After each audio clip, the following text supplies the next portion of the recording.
Samantala, muling iginiit ni President Ferdinand R. Marcos Jr. na mananatili ang 20 pesos na kada kilo ng bigas na programa ng pamahalaan. Sa pinakabagong vlog ng Pangulo, sinabi niya na bukod sa pananatili ay palalawakin pa ito at magiging available sa mas maraming pamilihan sa bansa. Sa ngayon, maaaring mabili ang murang bigas ng mga nasa vulnerable sectors.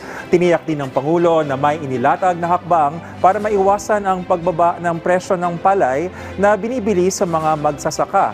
May mandato anya ang National Food Authority na bilhin ang wet palay sa 18 pesos kada kilo at ang dry palay sa 19 hanggang 23 pesos kada kilo.